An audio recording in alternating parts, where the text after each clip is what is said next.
as a new realtor, your funds are limited as far as getting your name out there, because once you do that, those people will refer you to others, and those people will refer you to others.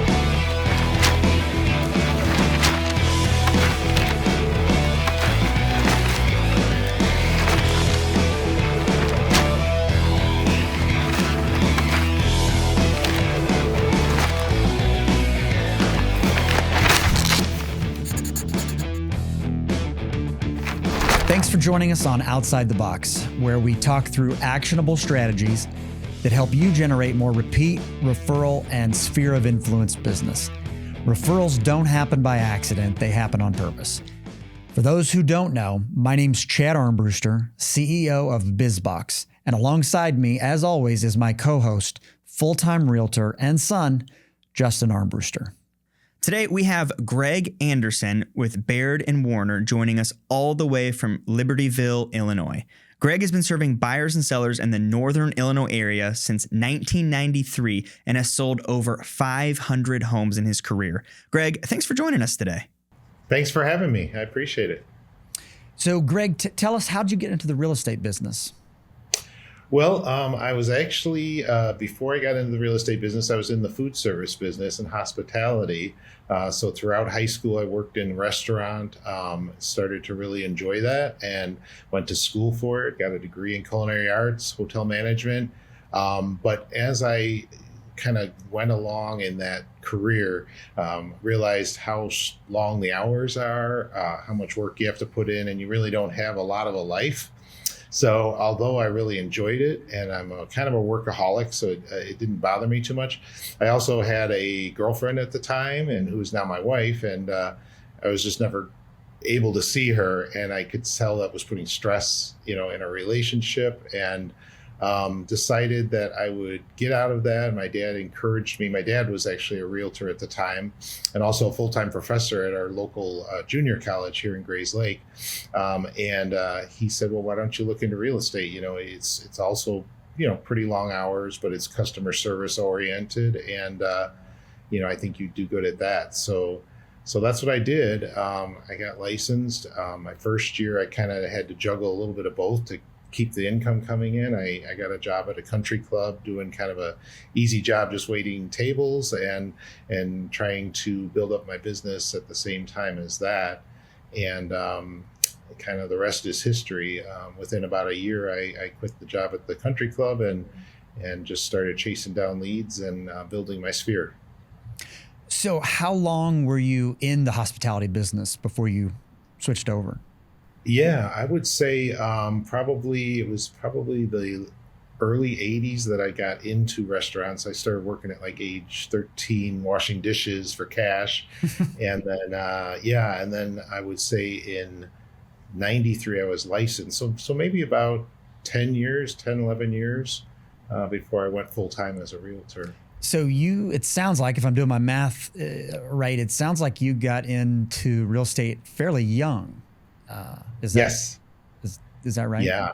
Yeah. Pretty much right out of college, I was only in the hotel industry maybe a year or two. Ironically, before I got into real estate, I was doing the management side of hotel. I was working at a major conference center in the area that had a really good reputation.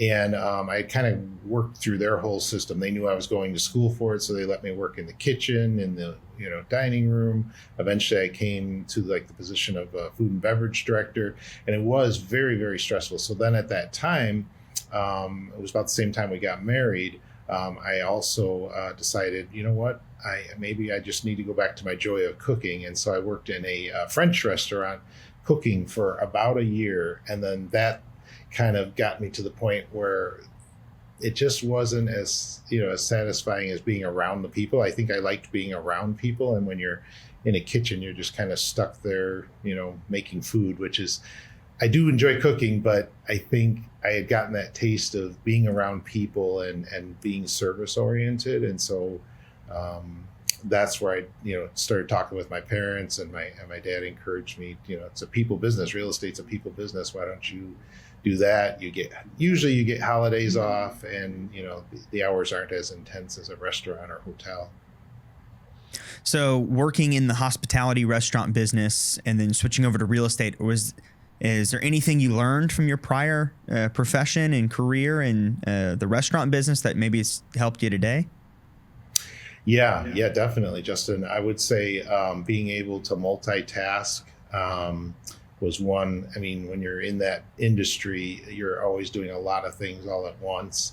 I would say, being able to handle big challenges without losing your cool. I think in the restaurant industry, you deal with that a lot. There's oftentimes surprises that you don't expect, and that can definitely correlate to real estate. There's so many things in real estate that you don't know when you wake up that morning that you're going to get that call or that attorney letter or something going haywire with the mortgage. And so it's helped me to keep my cool, which I think is important when you have clients that you want to help them keep their cool as well. They're looking to you for guidance, not emotions. I hear that a lot from whether it be friends or people I know who've gotten into the business and then quickly get out. They would call me up like, I don't know how you do this, or I don't know why you like this. Is crazy. It's so stressful. You're constantly trying to put out fires, and I think it does take a certain personality, because I always chuckle. I love it. This is great. This is part of my job, and you don't always think through like, well, that's a part of the job that a lot of the population is not interested in having that responsibility or can't. Good point. Yeah, good point. Yeah, I think there's a thought process that a lot of people think, real estate's just, you show a few houses and you get to the closing table, and maybe write a contract, and that's about it. But as you know, it's it's a daily process of keeping that deal together until closing. Yeah, I remember when I was first training, as you know, in real estate, there's always fires you're putting out, and a lot of times they're different fires. You learn from each transaction. But I was asking my mentor and my grandfather at the time, who kind of trained me. I said, have you ever ran into this problem before? When am I going to know everything and feel comfortable handling everything? And he kind of looked at me and he goes, never. He goes, that's part of the job. It's a constant, calling people, figuring things out, and you have to be willing to, dig into things. That's so true. Yeah. And that's a good attitude to have, because you'll never stop learning. And you may have a few repeat problems that you solved before, and you'll say, oh, great, I've done that one before. But then there'll be a new one that'll pop up for sure. Absolutely. So something that you had mentioned, since you had gotten into real estate young, did you find that was a challenge? Because, you hear lots of times it's, people's biggest investment that they'll ever make. Did you find that they felt comfortable or not comfortable, turning that over to you, or what was your experience? Yeah. No, you definitely, when you're brand new, you do feel a little bit underconfident, because you go through the education part of it, which is not that long of a process. You take a test, and then you I guess I did have some underconfidence there. And so you try to make up for it in other ways, and so for me, my personality is kind of to be a people pleaser anyway. So it was pretty easy to do, being in the service industry. So, but that's really how I tried to make up for it, that I had more energy than my fellow realtors. I had more skills, ability to juggle things and stay calm and put out fires, like you said, Justin. So that's where I tried to make up for it. And it didn't always work. There's always somebody that wants, the experienced realtor. And the minute they ask you, how long you've been in the business, it's kind of hard. But I think most people, if they feel like you're confident just in your general abilities to handle things, and then you just have a good basic knowledge of real estate, I think they'll give you a chance. Most of the people I met did. And, you never have to volunteer that. I think oftentimes people will think that since they're young, they have to almost say to their client, their clients, don't worry, I'm okay. I've only been doing this a year, but I'll be good. You really don't have to say any of that. You just, you just, if they ask you, you tell them, but if they don't, you just try to make up for it with all of your other strengths that you have. Oh, I love that. Being young in the business, I've been doing this for a little bit now, so I have some more confidence, but I've learned some ways to kind of play that off, because I do still get asked, how old are you? Have you sold houses before? And, I have to tell people, yes, I've been doing this for a long time, but back in the day, a couple years ago, back in the day, I get asked, how old are you? And my go-to response, which I found worked well, was, how old do you think I am? Oh, I like that. And you just kind of play it off as a joke a little bit. How old do you think I am? You look like you're 29. And at the time, I was, 22, 23. I'm like, yep, let's go with that. I'm 29. And you just move on. Like, there okay. you go. I love it. And you just can kind of, play it down a little bit. But it's all on how you handle it. If you go in immediate defense, you're going to be in a defensive posture, and they're going to feel that. But if you play it off and hey, even if you haven't done it for super long, but I have a great office around me, I have support, while a lot of agents are balancing multiple deals, I might only be balancing yours. That means I have 8 hours a day to knock yours out of the park and give you the best service I can. Everyone else, you're not getting that much time. Yeah, that's great. That's wonderful. Yeah, that's a good way to say it. And I love that you have the humor too, because I use humor a lot in my business, and it helps. It keeps people relaxed and calm, and it also, I feel, kind of exudes some confidence on your part. That if you're willing to joke about something, then you're a confident person. That makes sense. So you had mentioned sphere of influence. So I guess the question's, what's the one habit or routine that's helped you consistently stay in front of your sphere of influence and generate repeat referral business? Yeah. So for generating it and keeping the referral business, I guess it just starts with the transaction in the beginning. And my real mantra in anything that I do is just to always try to exceed everyone's expectations. And so I got that from the service industry. It was one of the conference that I worked at. I mean, it was like, that was the phrase, exceed expectations. And so when I start with that, and you build like the trusting relationship with your clients, and then in any task that you do, you just always keep this mindset of, I could do this, but how do I do it so that I exceed their expectations? So that every time I communicate with them or do something for them, they're just wowed, like, oh my gosh, this is unbelievable. I wasn't expecting this. So then after the transaction, just trying to stay in touch with them. I treat them as trusted friends, even if they were more of a, you get some clients that are so warm and fuzzy, and they definitely want to be your friend for life, in addition to being a realtor.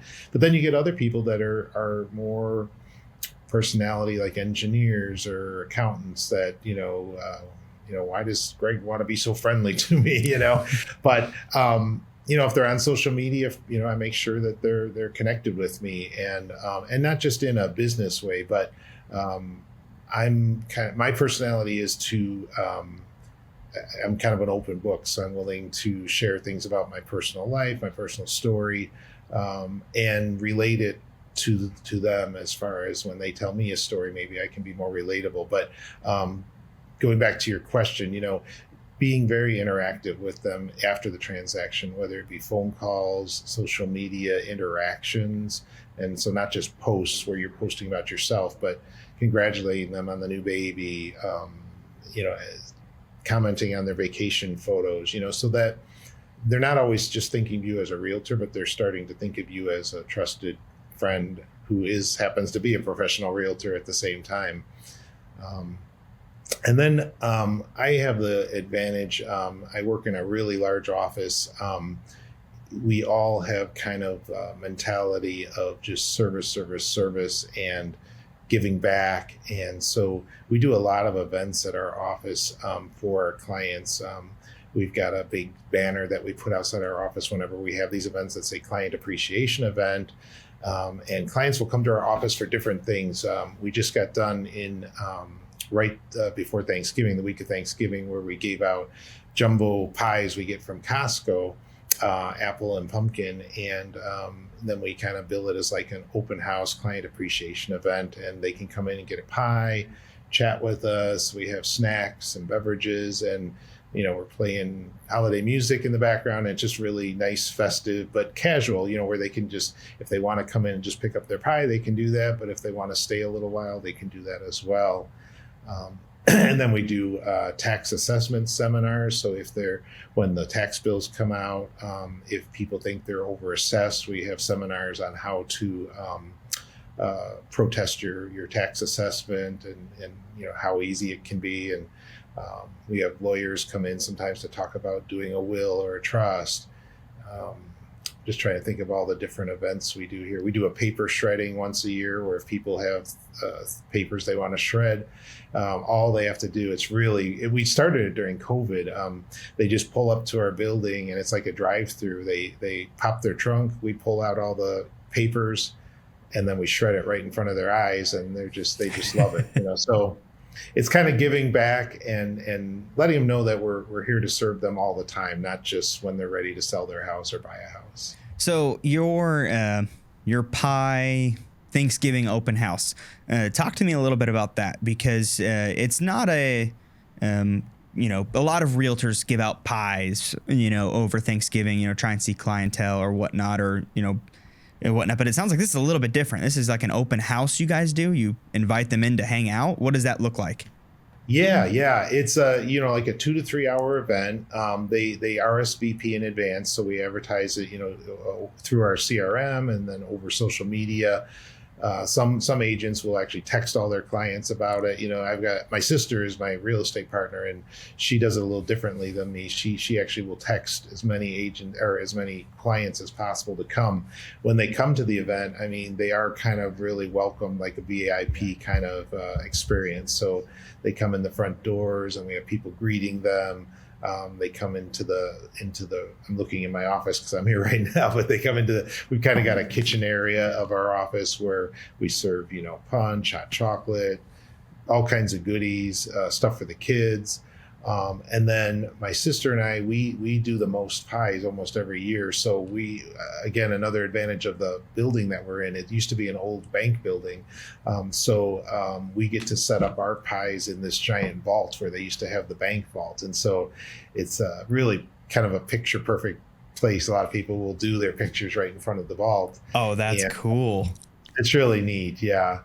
And then, our tables are covered with tchotchkes, potato chip clips and things, and candy for the kids. And it's just, we try to make it a really cool overall experience, not just for the adults, but for the kids. And, I have clients whose kids have been coming to these events now that are now, out of college and ready to buy houses. And so, you try to hope that, over the years that they've been coming to these events enough as kids that now when they're grown up, oh my gosh, who else would I go to buy a house or sell a house, Right. You've been going to Greg's Thanksgiving party for the past decade. Of course, yeah, absolutely.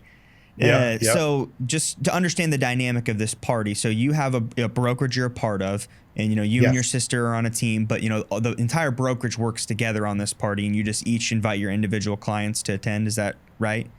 You got that exactly right, Justin. Yeah. And we all kind of come together. There's a committee that we put together where people in charge of different things, and everybody goes to Costco the same day to pick up all the pies. It's really a team event, and then it's an individual event, because once the party starts, nobody's nervous of one client seeing another agent, and because that can be a little bit awkward. And but if you have a good trusting relationship with all of your colleagues, it should never be an issue.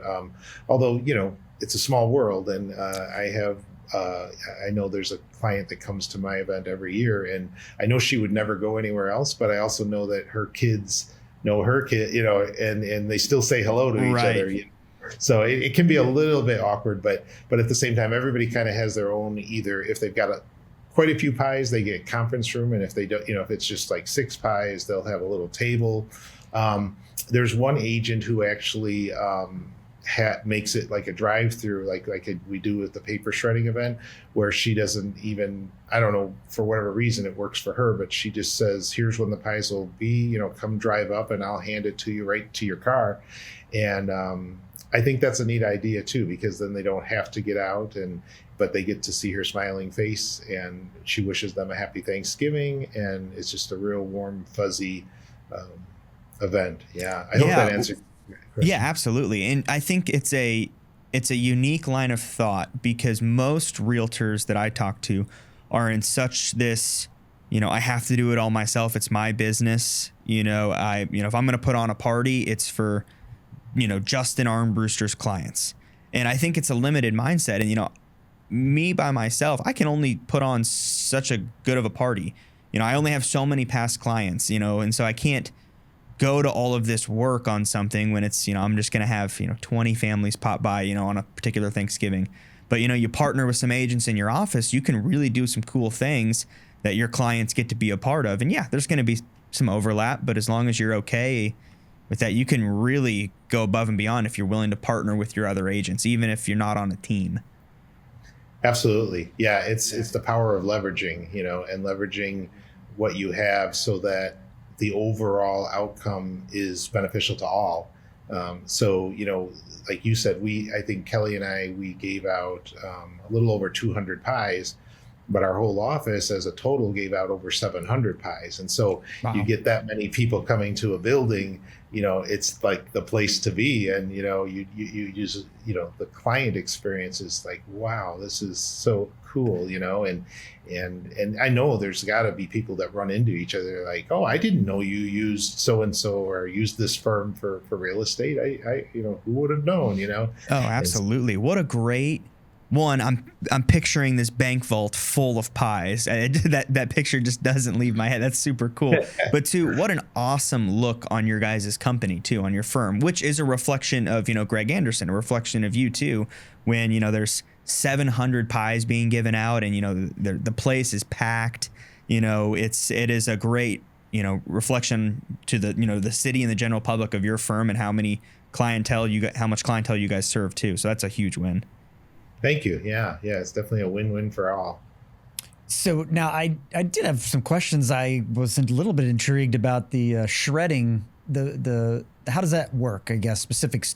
I assume you hire a shredding truck to come by and. Yeah. That's again the benefit of working.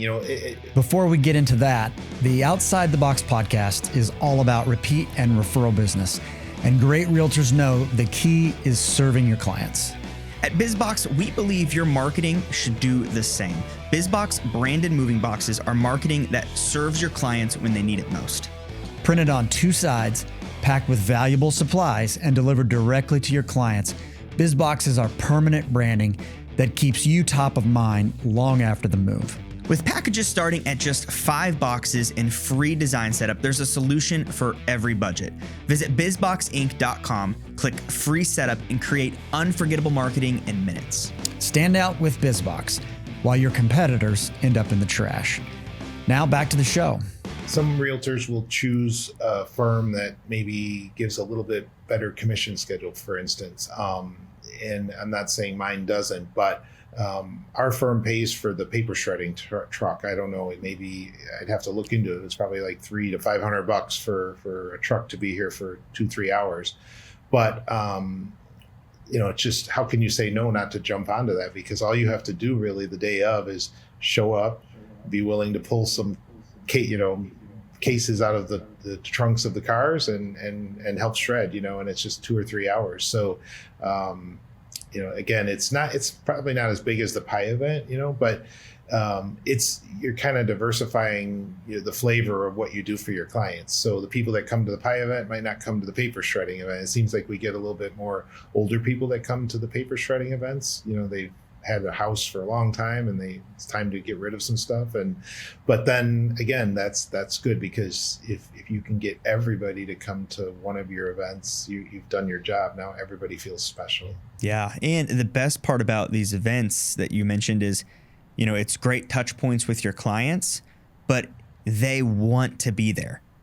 They are choosing to come see you, Greg Anderson, the realtor. It's obviously for the paper shredder or for the pie, but it's not like, you're doing a pop by and interrupting their night or something, or, you run into them at the store or whatnot, and the grocery store and, you're holding them up for 5 minutes. You don't feel like an inconvenience. They are choosing to be here and they're excited about it. That's awesome. Oh, thank you. Yeah, yeah. And even if they don't attend the event, and even if they don't have the need for the paper shredding, they know that you thought of them. Bingo. So they get the invite. Yeah. Absolutely. Wow, that's great. Wow.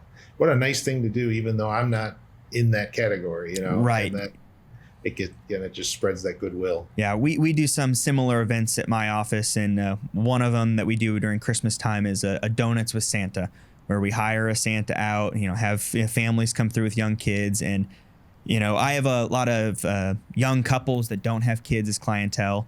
And, in my head, I'm like, okay, they're going to have no interest in this event, but I'm still going to send them one. I want them to know that they're invited, they're appreciated. And who knows, maybe they have a niece or a nephew they want to bring or whatnot. But yeah, I see what you're saying. It's a great touch point that this might not apply to you, but I appreciate you so much. If you'd love to come, we'd love to have you. Yeah, that's a good point. Yeah. Things like that, just they do make people feel special. And that's what you want them to feel, is so that when it's time for them to sell or buy a house, I'm going with my realtor who's always going above and beyond. Yeah, well, and the tax service, or you mentioned the pies, the shredding, and then the tax service. The tax service and the shredding is also something you're providing a service. And it's a little bit related to real estate. So I guess I thought that was original as well. Is that the property tax service? Is that something that's been deemed as helpful? Yeah, definitely. And it gets conversations started. You get some people here. Illinois taxes tend to be pretty high, and so sometimes people come here with the idea of they want to protest the taxes, but in reality, they'll tell us, like, in the next year or two, we're out of here. Taxes are too high, and so again, it kind of gets those conversations started where it's not an instant, I'm going to sell my house, but it's put me on the calendar in 2 years when I retire, I'm out of here. And so, yeah, we try to make sure that they somehow relate to real estate so that when they do come in, there are those conversations. I can only think of one event we used to do that really wasn't, related, and we called it the holiday gala, and that became a huge thing too. But what we did was we invited all kinds of vendors into our office where they'd pay a small fee for a table that would all go to charity, and then people could come and shop for their holiday gifts, and we as an office kind of all leveraged to have the food and the drinks and door prizes, and it was kind of a client appreciation event, but it was not always. I loved it in the sense that it really brought out a lot of people, but I didn't feel like it was quite related to real estate, and so eventually we stopped doing it. It was just it was a huge thing, and it's successful. But I like you said, Chad, I like the ones that deal more with where it's just kind of on the edge, where it's a little bit of real estate could be talked about, like when you do estate planning. People. I just moved my mom a couple of years ago into memory care, unfortunately, but she had to sell the house, and so if people don't have a will or a trust, that's where you can get those conversations started, where you bring in the attorney that's an expert on that, and then afterwards or beforehand they start telling you the story of I don't know what I'm going to do here, but I knew I had to get my will started, and eventually we got to get out of this 2-story so we can get a ranch or whatever. It gets conversations going. That's good. So what are some common mistakes that you see realtors make when they're trying to grow their real estate business? Yeah, that's a good question. I think at least when I got in, there were a lot of temptations to just kind of try everything, kind of the shotgun marketing approach where, oh my gosh, that sounds so good, and this sounds so good. Let me try all these things. And I think the biggest mistake is, number one, just trying to go after too many things at once. And then the number two mistake I would say is, especially as a new realtor, your funds are limited as far as getting your name out there. So I always took the approach, because my funds were limited, to looking at what is efficient but doesn't cost you anything, or cost you the least. for instance, when I got in the business, postcards were a huge thing. I know they're not now, but people would say, "Oh, Greg, you got to do these monthly recipe postcards. People love them. They get the cards, they keep the card because it's got the recipe on it." But those were always expensive, and so I can't remember who taught me, but they told me, your business card is one of the cheapest forms of advertising. And my father, who was a realtor, he was not afraid to hand his business card out to anybody. And he even had a story of he was meeting a utility person. It was electric or gas, for one of his clients. And he handed his business card to the utility person just because my dad was a real good people person. I mean, even though he would hand the card out, you never felt like he was being salesy. It was, let me have this great conversation with someone, and at the end, I'm going to give him my card. And anyway, the guy ended up buying a house from my dad like a year later, And I think as realtors, oftentimes we think that we can't make an impression on people, and we can't. I don't want to give him my business card. He'll just think I'm a greasy salesperson. But so that was a cheap form of advertising. Social media, that's free. I mean, for the most part, don't get tempted to, do all the boosting and all of the thing that costs you money. Just get out there and actually, leverage the stuff that's out there and where people are at. So Facebook and Instagram, LinkedIn, and do it efficiently. So I use Hootsuite to post, to all three of my social medias at once. So you have to not spend so much time and so much money just trying to create something. You really want to go with what you're comfortable with and hopefully what won't cost you much. I guess, to answer your question, just be careful to not be tempted into, buying into this program or that program because it can be really expensive, and including buying leads. I don't have anything against people that have to buy leads, but open houses, sitting in an open house is free. You can do 2 open houses every for 52 weeks, and you're bound to get some leads that you're not going to have to pay Zillow or whoever for the lead. Don't be dependent on paying people for the leads. Just get out there and make a good impression, and the lead will come to you. Yeah, absolutely. And I wanted to touch on what you said a second ago. You said people are often, they get, what's the word? Shiny. Yeah, they get distracted. There's so many different things you can be doing. And one step further, one of the things that I made a mistake early in my career that you kind of hinted on is thinking that everybody who can buy or sell a home in your city is your target audience. And that's not exactly true. If you have a limited budget for your marketing, instead of trying to advertise to the entire, northern part of Illinois, it's like, why don't you try and isolate your top 250 friends that, who are in your sphere? But what if you spent your entire marketing budget on just going after that portion of people? You're going to do way better than spending, your limited market trying to go after the whole pond. So being more intentional, doing parties, taking people to coffee, catching up with people, how can we have, go after this sliver and dominate this? And then that's where you're going to get your business from versus trying to spend your money pulling in from everywhere. Yeah, I agree. And I think that's a good investment, Justin, because once you do that, those people will refer you to others, and those people will refer you to others. And as you go through your career and as a realtor, it gets easier because now you're not going after cold leads. You're being handed warm leads or hot leads where they just say, "Hey, my friend tells me you're the best. Where do I sign? I'm ready to go."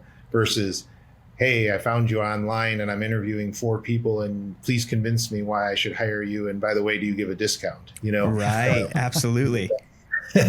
That's where it gets, you want to do what you were saying, which is, stay concentrated to just those top 250 or to whatever the number is, and focus on them. And they know you.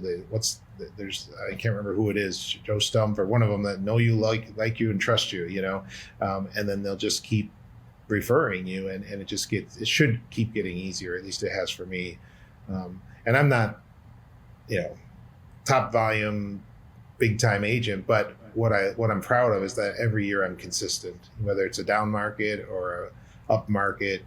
I can stay consistent, and I really think that that's because of the sphere. If I hadn't had that quality sphere that I had, I'd still be chasing down cold leads, and it's not something I enjoy doing. No, absolutely. And I think something that you should be proud of, and other agents should strive to be like you, in that real estate can be a super stressful career when not only the actual work is stressful, but chasing down leads, trying to sell homes, trying to make ends meet is super stressful. But it sounds like you're at a point in your career, you've done all of the right work for so long that clientele are just coming. It's a nice quality of life that you have, that you're working with people who you want to work with, who know you, like you, trust you already, aren't nagging you about your commission every single time they see you.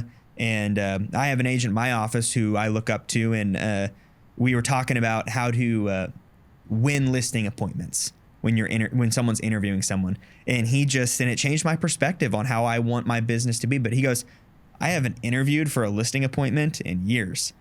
He goes, 99% of the people that call me, like, they know they want to work with me because I have a past relationship with them. So he goes, I don't really know what you guys are talking about, which, he was joking, everyone, going to interview every once in a while, but I was like, that's nice. And I was like, I interview for everyone and it sucks. So it sounds like you're in a similar situation.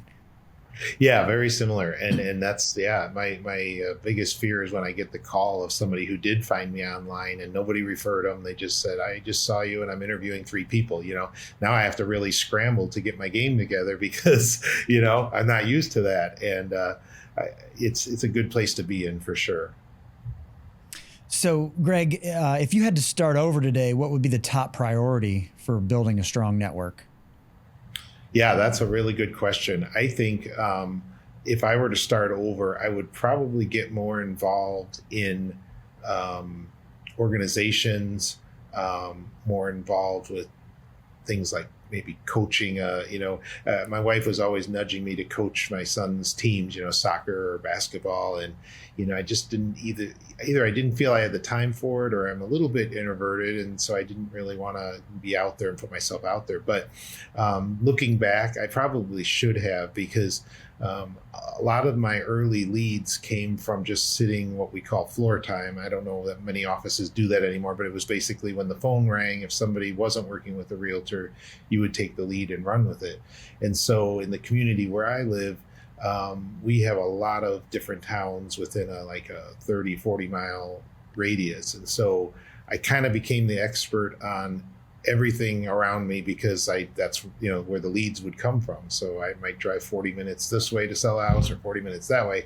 So I guess what I'm getting at is, if I would have probably stayed more just in my community and got to know more people and became part of more organizations, I might not have had to do that as often. And I'm not complaining, 40-minute drive is not that bad to go get a lead or list a house, but the community where I live, the prices are higher. And so a lot of the communities where I was selling in were a lot lower priced communities. And again, I don't have any regrets on that, but if I were to start over, I probably would have focused more on the community that I lived in, get to know my neighbors better, get to know people on, all of the youth activities, and not be afraid to, hand out my business card or mention what I do for a living.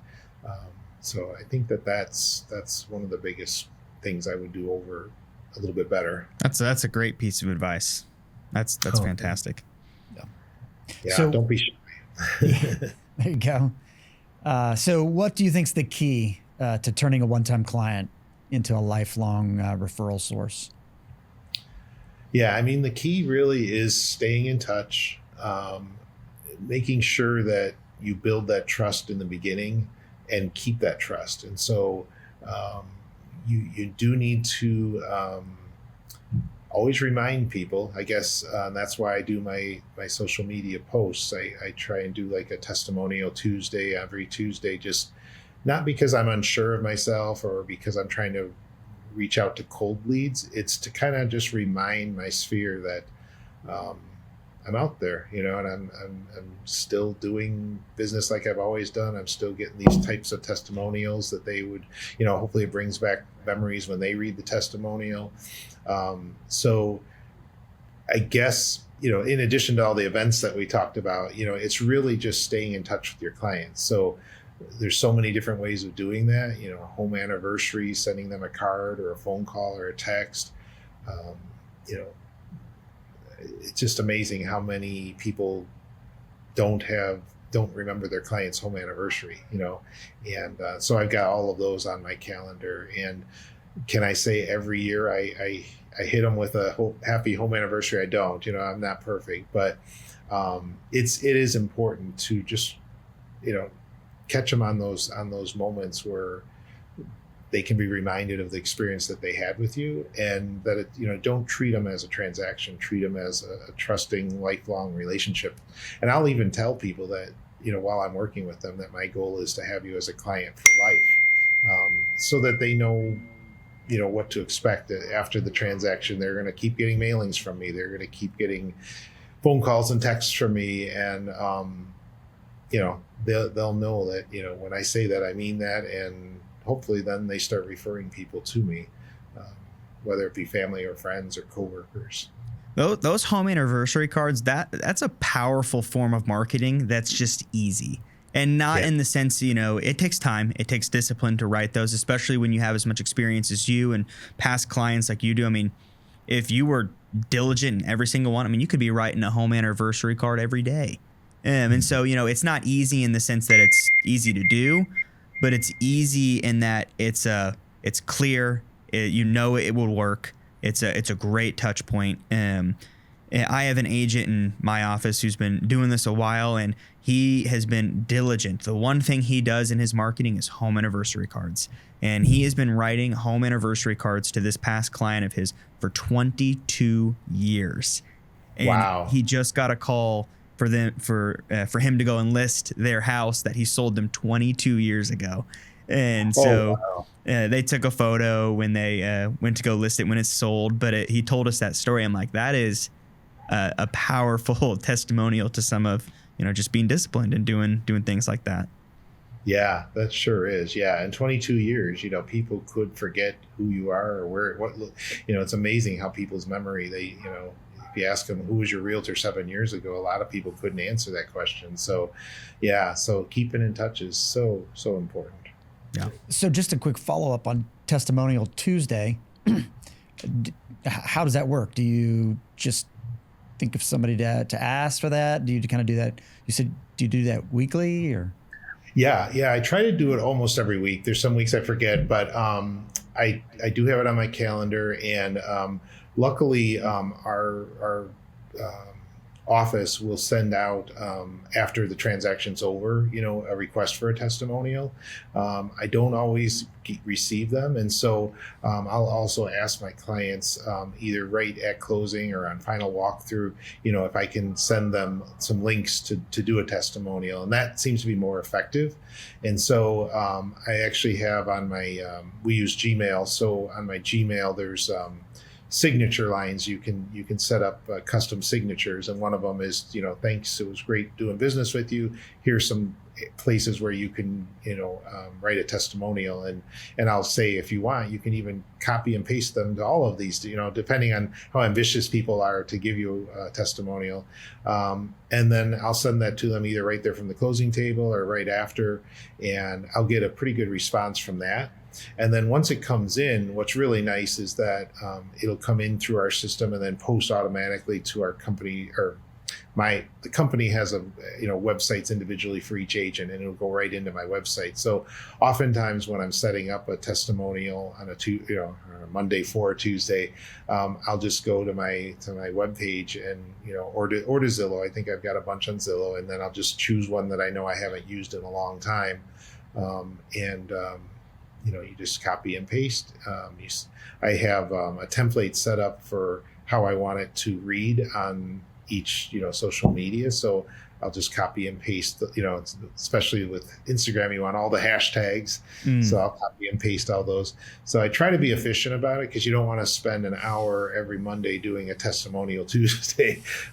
So you just try and get it done in like 10, 15 minutes and then set it up and it's good to go. That's good. So can you share, do you have any significant referral success story, what you believed maybe contributed to that success?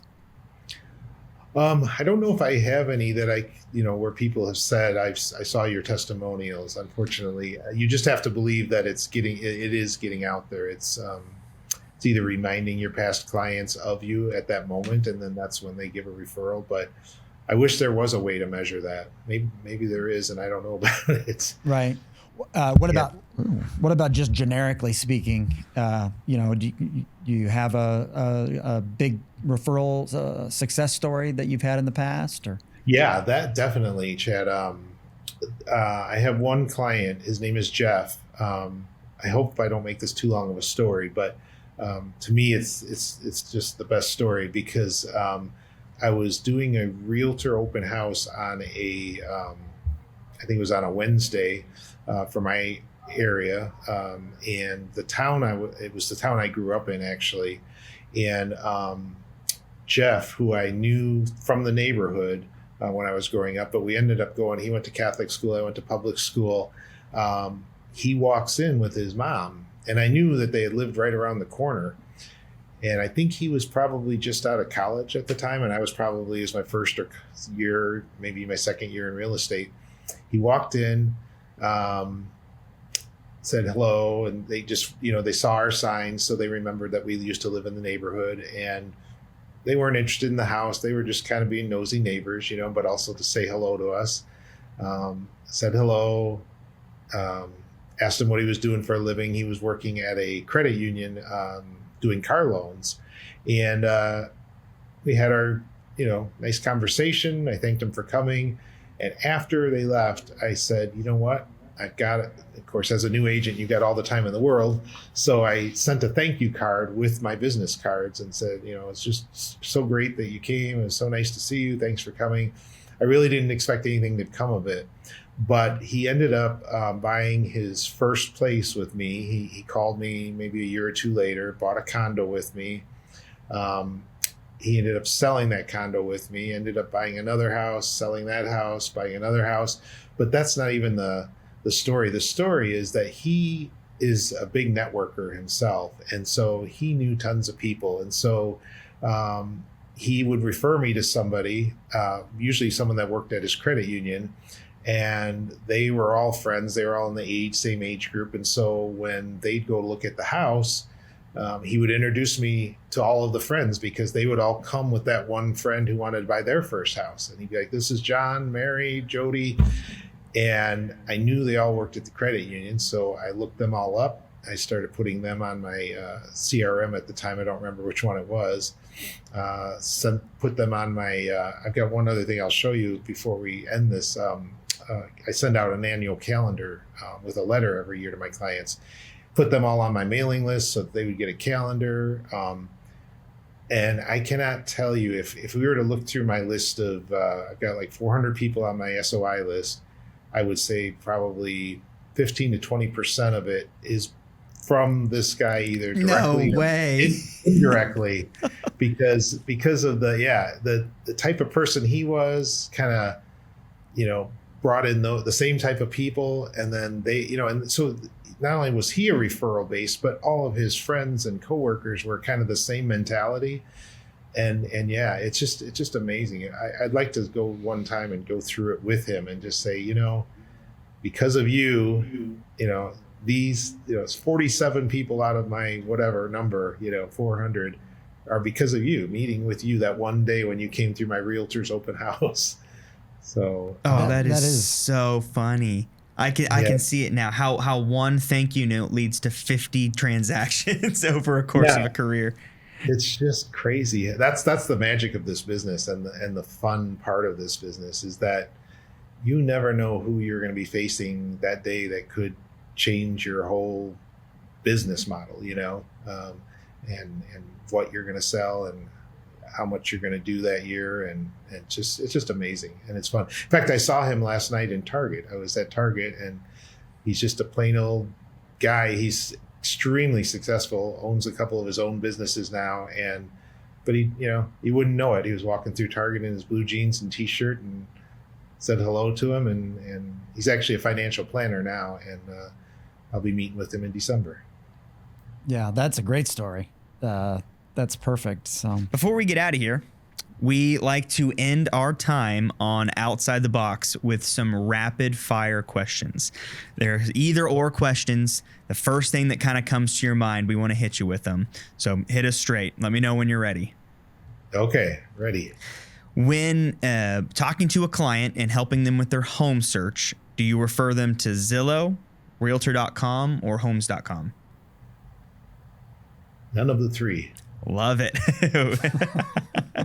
Neither. Do you set them up on an MLS search or something? Yeah. We have one that's probably more local to the area so I can kind of keep track of them and watch what they're doing. Love it. Strong stance. None. Are you an office guy or a home office guy? Home office guy. Home office. Instagram or Facebook? Facebook. Podcast or book? For me, because I'm an old fogey, book, I guess. Audiobook or book? Book. What's the most impactful book that you've read? The Slight Edge. I Slight can't remember Edge. who wrote it, but it's a good one. Is it a business book? Yeah, kind of business, but also life. Really, really gives you an idea on how to do life continuously. Love it. What is the most underrated app on your phone, business or personal? That's a toughie. I'm going to go with Hootsuite. Sweet. Love it. And finally, if a listener wanted to refer a client to you, what local areas do you serve, and what's the best way for them to get in touch with you? Sure. So anything in the northern Illinois area up to the Wisconsin border is kind of me. And best way to reach me would be my cell phone. Perfect. I can give that out if you want. yes, absolutely. Yeah, go for it. 847-650-7171. Awesome. Greg, hey, thank you so much for your time. We appreciate it. It's been a pleasure. Oh, it's been a pleasure here too. Thanks for having me.